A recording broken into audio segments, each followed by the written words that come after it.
किसान भाइयों, आज जो है हम मिलवाने वाले हैं एक बहुत ही बेहतरीन किसान से जो है, और बहुत अच्छी तरह से जो है खेती करते हैं। या गेहूं की खेती भी बहुत अच्छी तरह से करते हैं, धान की खेती भी बहुत अच्छी तरह से करते हैं, और सरसों की खेती भी जो बहुत अच्छी तरह से करते हैं। तो सबसे पहले जो है किसान भाई का परिचय करवाएंगे, उसके बाद जो है हम गेहूं की खेती के बारे में जानेंगे, क्योंकि वर्तमान में जो है इनके पास गेहूं की फसल मौजूद है जो है।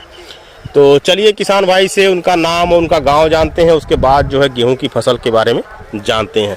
तो सर जी नमस्कार, और अपना थोड़ा परिचय दीजिए और अपनी इस गेहूं की फसल के बारे में थोड़ा बताइए। सर, मैं धनंजय सिंह, ग्राम जमनी वर्मा, पोस्ट मुंडेरा, जिला कुशीनगर का निवासी हूँ। मैं अपनी गेहूं की फसल जो है श्रीराम 303 की फसल 1 एकड़ में लगाया हूँ, और मैं हमेशा कंटिन्यूअस 5 सालों से लगा रहा हूँ। सबसे अच्छी पैदावार है इसकी, जितनी भी वैरायटियाँ। सबसे मुख्य चीज़ है एक कभी फसल में ढाता नहीं है। धान काटने के बाद सर जो है इसको जुताई करवाने के बाद पाटा लगवा देते हैं, और खेत को 5-7 दिन सर उसी तरह से छोड़ देते हैं ताकि थोड़ा सा खरपतवार जम जाए। उसके बाद सर जी 1.5 बोरा जो है NPK 12-32-16 और आधा बोरा यूरिया दे करके और 60 किलोग्राम प्रति एकड़ बीज यूज करते हैं। अगर पछेती बुआई करते हैं तो उसमें 2-4-5 किलो बीज की मात्रा हम लोग बढ़ा लेते हैं, क्योंकि बाद वालों में कललों की संख्या कम होती है। तो आपकी इस फसल में जो है कल्लों की बात करें तो एक पौधे में कितने कल्ले हैं लगभग? अब ये थोड़ी सी पहले की बिजाई है, तो एक करले में कम से कम 10-12 करले आए। 10-12 कल्ले जो है आपको मिल गए हैं जी। तो क्या कल्लों की संख्या से आप संतुष्ट हैं? जी जी जी। जब समय से नवंबर के पहले या दूसरे वीक में बुआई हो जाती है तो कल्लों की संख्या सही आती है। तो जब इसकी आप पहली सिंचाई किए थे जो है, तो उस समय आपने किन किन फर्टिलाइजरों का यूज किया था? उस समय जो है हम WDG सल्फर, हीरा जिंक, और एक आती है हाइबोर, अर्च कंपनी बनाती है, वो 5 किलो बीघा के हिसाब से या 8 किलो प्रति एकड़ के हिसाब से उसको हम तो हाइबोर आप दिए थे। जी। और यूरिया कितने लिए थे आप? यूरिया 1.5 बोरी पर एकड़। 1.5 बोरी प्रति एकड़ आपने यूरिया यूज किया था। और सल्फर आपने कितना लिया था? सल्फर सर 3 किलो WDG, फटीज या बिल्लो कोई मिलता है WDG 80%। अच्छा, तो आप अपनी गेहूं की फसल में पूरी फसल अवधि में कितनी सिंचाई करते हैं?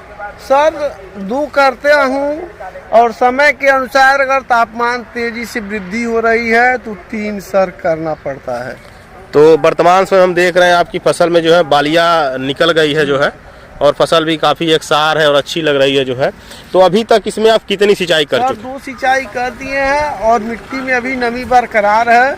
अगर मौसम का टेम्परेचर थोड़ा सा बढ़ा तो हमें 1 सिंचाई, हल्की सिंचाई करनी है। तो आपकी फसल में बालियां निकल चुकी हैं जी। और इस समय किसान बताते हैं कि यदि बालियां निकलने के बाद जब दाना भराव शुरू होता है जी। तो उस समय जो है सिंचाई करने से क्या होता है कि फसल सूख जाती है, बालियां सूख जाती हैं, जिसको पैदावार ही घट जाती है। कहने अगर हवा नहीं बही तो फसल में बहुत तगड़े दाने होंगे, ये प्रकृति के ऊपर डिपेंड करता है। अगर हवा नहीं बही, अगर नमी है तभी दाने अच्छे होंगे सर। अच्छा, नमी जरूरी है? नमी एकदम पर्याप्त जरूरी होनी। तो अभी तक आप इसमें कितनी बार यूरिया दे चुके हैं जो है? सर 2 बार यूरिया दिया गया है। 2 बार आप यूरिया दे चुके हैं जो है। तो क्या इस समय अब बालियां निकल चुकी हैं, दाना भरने की प्रक्रिया इसमें शुरू होगी, तो क्या इस समय भी कुछ देंगे अपनी फसल को? सर हल्का सा इसमें जो है हमने एक बार बोरान का, और बोरान के साथ जो है सर हल्का स्प्रिंट हम लिए थे, और उसको जो डाइथेनियम 45 मोनकोजेब नाम से स्प्रिंट नाम की दवा आती है, जिसमें मेनकोजेब और कार्बनडाजिम रहता है, वो और बोरान मिला करके सर पहले दिए थे। जी। कब दिए थे इसमें? यही बाली निकलते समय, यानी कि गर्भावस्था के समय आप दिए थे। तो अब इसमें किस चीज का स्प्रे करेंगे? अब नहीं किसी का करेंगे। नमी अगर बरकरार रही तो कोई छोड़ देंगे, अगर नमी जा रही है तो 1 पानी इसमें देना पड़ेगा। तो बोरान देने का जो है क्या लाभ मिलता है आपको? सर जो है फूल का जो जैसे जो क्रॉस होता है, इसमें कहने का मतलब ये है जो दाने भरते हैं, जो फूलों अत्यधिक मात्रा में फूल इत्यादि ये घोंटता जो है, बीज बनते समय फूलों की संख्या जो है बढ़ाता है बोरान बढ़ाता है। जी। तो क्या आप एनपीके वगैरह का स्प्रे नहीं करते हैं अपनी फसल में? जब फसल सर मेरी अगर कमजोर रहती है तब जो है हम एनपीके का स्प्रे करते हैं, इस फसल में नहीं किए। इसमें नहीं किए? नहीं। तो एनपीके में कौन से एनपीके का आप स्प्रे करते हैं? एनपीके में 032, एक तो 0050 आता है सर, और एक आता है 05234 सर। तो एक आप 0050 का स्प्रे करते हैं और एक 05234 का स्प्रे करते हैं। तो इसमें आपने जो है किसी भी तरह के एनपीके का स्प्रे नहीं किया है, क्योंकि आपको नहीं लगा कि हमारी इस फसल को जो है एनपीके देने की जरूरत है। तो आप जो है अपनी इस फसल से जो है संतुष्ट हैं? जी जी। तो क्या पैदावारी की उम्मीद करते हैं प्रति एकड़? 20 कुंटल प्रति एकड़, और प्रकृति साथ दी तब मौसम साथ दिया तो 20 कुंटल प्रति एकड़ आप पैदावारी की उम्मीद करते हैं। और पिछले साल जो है कौन सी वैरायटी आप लगाए थे इसके? सर मैं यही श्रीराम 303 लगाता हूँ, सबसे फेवरेट हमारी वैरायटी है। ये गिरता नहीं है, रामबाण है, आधी तूफान कोई भी चले, ये गिरता नहीं। तो पिछले साल जो है इस वैरायटी से क्या पैदावारी आपको मिली थी? सर थोड़ा सा मौसम अच्छा नहीं था, तब भी 18 कुंटल प्रति एकड़ हमें मिला। तो इस साल जो है 2 कुंटल प्रति एकड़ पैदावारी जो है आपको अधिक मिल जाएगी। जी। तो अब इसमें आप कुछ देंगे नहीं जो है, नहीं देंगे। और फसल आपकी अच्छी है देखने में जो है, इसमें कोई दो राय नहीं है, और बहुत अच्छी तरह से आप खेती करते हैं। तो धान की बात करें तो धान की कौन सी वैरायटी आप चुनते हैं? इसमें जमुना, पान का जमुना लगाता हूँ 804। अच्छा, जमुना का पान 804 लगाते हैं जो। तो उसके बारे में थोड़ा बताइए, कैसी वैरायटी है? बहुत धान में उसको दाबने वाली पूर्वांचल में कोई वैरायटी नहीं है सर। उसमें किसी प्रकार का रोग नहीं है, कम खाद में अच्छी उपज है, और वो हर टेम्परेचर के लिए सहनशील है। वो प्रजात, उस प्रजात की जितनी भी विशेषता कही जाए शब्द ही उसके लिए कम है। पान की 804 वैरायटी बहुत ही अच्छी, मतलब मोटी वैरायटी है, और पानी सहन करने की इसमें क्षमता भी होती है। धान में सर जितने गुण होने चाहिए उतने गुण है पान की 804 में। और सरसों की बात करें तो सरसों के बारे में थोड़ा बताइए।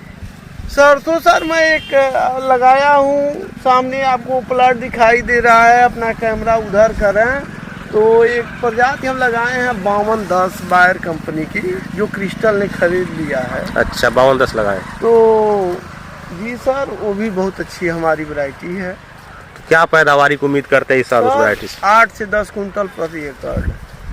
8 से 10 कुंटल प्रति एकड़ पैदावारी की उम्मीद करते हैं। तेल वगैरह की मात्रा की बात करें तो कितना मिल जाएगा? 36 से 40%। उसमें चूंकि सल्फर की मात्रा अधिक डाले हैं तो तेल देना ही देना है सर। यानी कि संतुष्ट है। उस वैरायटी को पिछले साल भी लगाए थे? अरे हम लगातार 3-4 साल से लगा रहा हूँ। अच्छा, तो काफ़ी अच्छी वैरायटी है जो है।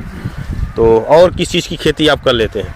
सर यही धान, गेहूं है और सरसों है, हल्का फुल्का आलू मटर खाने होने के लिए हम लोग अच्छा, आलू की भी खेती कर लेते हैं, और घर थोड़ा सा खाने मटर की भी खेती कर लेते हैं जी। तो फसल आपकी अच्छी है, हमको उम्मीद करते हैं कि आपको अच्छी पैदावारी मिलेगी। तो सर जी धन्यवाद, आपको जो है बहुत अच्छी आपने जानकारी दी, और आपके जानकारी का जो है बहुत अच्छा लाभ को किसानों को मिलेगा।